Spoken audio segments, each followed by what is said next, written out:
Malaysian Airlines flight The MH370 officially released to everyone today.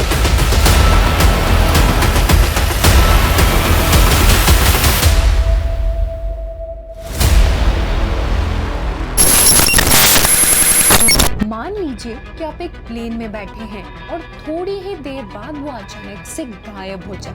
लेकिन ये मिजाज सिर्फ एक कहानी नहीं बल्कि हकीकत में ऐसा हुआ है। लेकिन आज तक किसी को मालूम नहीं पड़ा कि वो प्लेन गया तो गया कहाँ, धरती खा गई या आसमान निगल गया। 8 मार्च 2014 को एक जहाज MH370 मलेशिया के कोलालमपुर से चाइना के बीजिंग के लिए रवाना हुआ, लेकिन आज तक वो अपनी मंजिल को नहीं पहुंचा। उस प्लेन में एक पायलट जिन्हें 33 साल का एक्सपीरियंस था और एक को पायलट जिन्हें 7 साल का एक्सपीरियंस था। तो ऐसा भी नहीं है कि इसमें पायलट के एक्सपीरियंस में कोई कमी थी। और 10 क्रू मेंबर्स और 227 पैसेंजर्स मौजूद थे। कोलालमपुर से बीजिंग जाने के लिए 5 घंटे 34 मिनट का फासला था, लेकिन वो प्लेन 7 घंटे 41 मिनट तक उड़ सकता था, इतना उसमें ईंधन डाला गया था। क्योंकि ये बहुत ही नॉर्मल है, जब प्लेन को इमरजेंसी में वापस डाइवर्ट करना पड़े तो उसमें एक्स्ट्रा फ्यूल मौजूद हो। 8 मार्च 2014 रात 12:42 पर MH370 ने मलेशिया के कोलालमपुर से टेक ऑफ किया चाइना के बीजिंग जाने के लिए। First pilot Zaharie Ahmad Shah Malaysia air traffic control tower से डायरेक्ट कांटेक्ट में थे। टेक ऑफ करते ही प्लेन ने अपनी दिशा साउथ चाइना सी की ओर कर दी। 20 मिनट के बाद यानी कि ठीक 1:09 पर प्लेन ने अपनी GPS location air traffic control को भेज दी। अभी तक तो रोज की तरह सब कुछ ठीक चल रहा था। इसके 10 मिनट के बाद यानी कि रात 1:19 पर प्लेन मलेशियन एयर ट्रैफिक जुरिस्टिक से निकलकर वियतनाम एयर जुरिस्टिक में जाने लगा।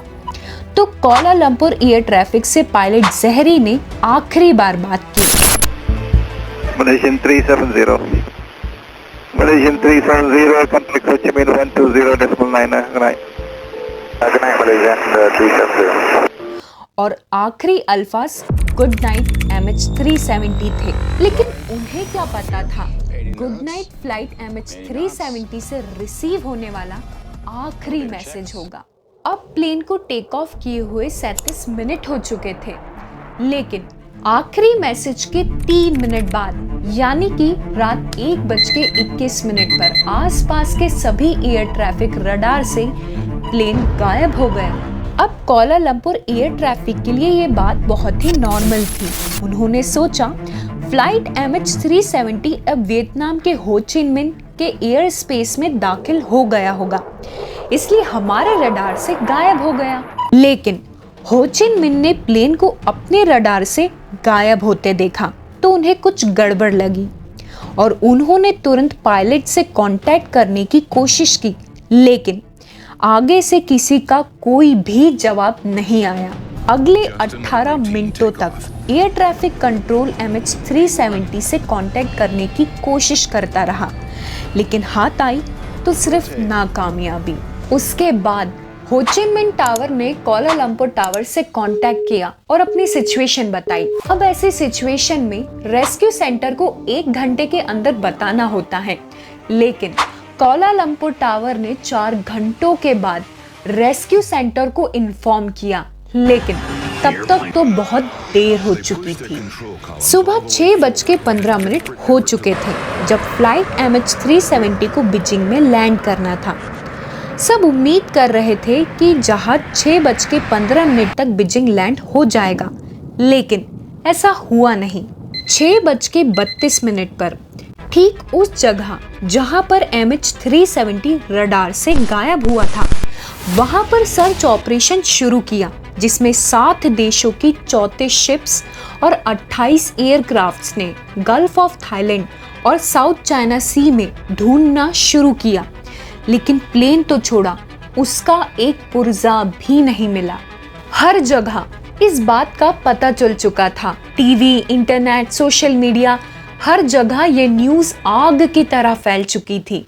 प्लेन का अचानक से गायब हो जाना ये बात किसी को भी हजम नहीं हो रही थी। अगर वो प्लेन इस समुद्र में क्रैश होता तो उसकी कोई ना कोई चीज तो पानी में तैरती दिखाई देती। अगले 4 दिनों तक सर्च ऑपरेशन चलता रहा, लेकिन किसी को पता नहीं चला कि फ्लाइट MH370 गई तो गई कहां। लेकिन थोड़े दिनों बाद एक खबर सामने आई जिसने तमाम लोगों को हिलाकर रख दिया। 8 मार्च 1:21 पर फ्लाइट सिविल रडार से गायब हुई थी, मगर मलेशियन मिलिट्री के रडार पे अगले 1 घंटे तक दिखती रही। लेकिन इस 1 घंटे में ऐसा कुछ हुआ, सिविल रडार से गायब होने के बाद जहाज कुछ मिनट के बाद राइट की ओर मुड़ गया और उसके बाद शार्प यू-टर्न लेकर मलेशिया की ओर आने लगा। उसके 31 मिनट बाद प्लेन ने मलेशिया के पिनांग शहर को पार किया और मलक्का स्ट्रेट की ओर मुड़ गया। आखिरी बार मिलिट्री रडार ने फ्लाइट MH370 को इंडियन ओशन के इस पॉइंट तक डिटेक्ट किया जहां तक मिलिट्री रडार की रेंज थी, और इस वक्त तक रात के 2:22 हो रहे थे। लेकिन इसके बाद MH370 ना ही मिलिट्री रडार में दिखा और ना ही किसी भी सिविल एयर रडार में। लेकिन वो मलेशिया के ऊपर से ही होकर गया, फिर भी सिविल एयर टावर ट्रैफिक के रडार में क्यों नहीं दिखा और मिलिट्री रडार में क्यों दिखा? सभी लोग बस इस सोच में पड़े हुए थे कि आखिर प्लेन गया तो गया कहां। इससे भी बड़ी बात ये थी कि प्लेन ने शार्प यू-टर्न लिया तो लिया क्यों? जो search operation team gulf of Thailand और साउथ चाइना सी में जहाज को ढूंढ रही थी वो अब इंडियन ओशन के इस भाग में चली गई थी, लेकिन इस जगह पर भी प्लेन का कोई नामो निशान नहीं मिला। 2:28 पर मिलिट्री रडार से गायब होने के बाद 35,000 किलोमीटर दूर इनमरसत नाम की सैटेलाइट से कांटेक्ट में थी।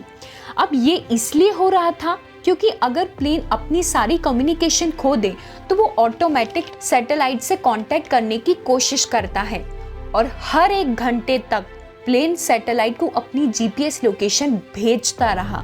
तो पता चला कि मिलिट्री रडार से गायब होने के बाद प्लेन ने एक और टर्न लिया था और अगले 5 घंटे तक इसी डायरेक्शन में इंडियन ओशन के ऊपर उड़ता रहा।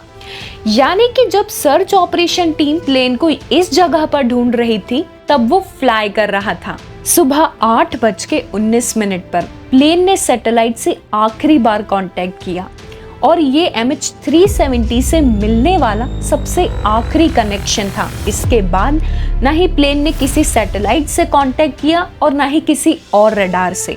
इन्वेस्टिगेशन टीम का मानना है कि ऑस्ट्रेलिया से 2000 किलोमीटर दूर इंडियन ओशन के इस जगह पर MH370 का सैटेलाइट से संपर्क टूटा और प्लेन के टेक ऑफ के बाद इस स्पॉट तक पहुंचने में पूरे 8 घंटे लगे और जहाज में ईंधन भी इतना ही था। तो इस हिसाब से MH370 इंडियन ओशन में जाकर क्रैश हुआ। इंडियन ओशन का ये हिस्सा पूरे भारत से भी बहुत ज्यादा बड़ा है। फिर यहाँ डीप सी सर्च ऑपरेशन शुरू किया। MH370 को ढूंढना बहुत ही जरूरी था क्योंकि जब तक प्लेन या उसका ब्लैक बॉक्स नहीं मिलेगा तब तक प्लेन में क्या हुआ था ये कभी पता नहीं चलेगा। ब्लैक बॉक्स वो चीज है जिसमें प्लेन का सभी डाटा होता है और प्लेन क्रैश होने के बाद इससे पता लगाया जा सकता है कि आखिर हुआ क्या था और इसे बहुत ही मजबूत बनाया जाता है जिससे ये ब्रेकडाउन नहीं होता। कुछ दिन नहीं, कुछ महीने नहीं, बल्कि 3 साल बाद भी प्लेन का कुछ अता पता नहीं चला। फिर सर्च ऑपरेशन को यही रोक दिया गया और इस ऑपरेशन में 132 करोड़ 10,38,000 रुपए का खर्चा आया। सर्च ऑपरेशन में तो कुछ पता नहीं चला, लेकिन 2015 यानी कि 1 साल बाद प्लेन का राइट फ्लैपरॉन तैरता हुआ आइलैंड ऑफ रीयूनियन पर जा पहुंचा। ये प्लेन का वो हिस्सा है जो लैंडिंग में काम आता है। इस फ्लैपरॉन पर जब स्टडी हुई तो एक और हैरान करने वाली बात सामने आई। एक्सपर्ट का कहना है कि जब MH370 पानी में क्रैश हुआ तो ये फ्लैपरॉन एक्सटेंड ही नहीं हुआ था। इस वजह से प्लेन तीर की तरह नाक के बल पानी में घुस गया। वरना प्लेन को ऐसे डिजाइन किया जाता है कि वो पानी में फ्लोट करते हुए लैंड हो, यानी कि तैरते हुए। कुछ सालों बाद प्लेन के कुछ और पुर्जे मिले, लेकिन प्लेन और उसमें बैठे लोगों का आज तक कुछ पता नहीं लगा। एक इंजीनियर ने कैलकुलेशन करके एग्जैक्ट लोकेशन बताई थी कि शायद यहाँ पर प्लेन हो सकता है, लेकिन वो जगह इतनी डीप है कि जब टाइटन डूबा था तो उसे ढूंढने में 75 ईयर्स लग गए थे।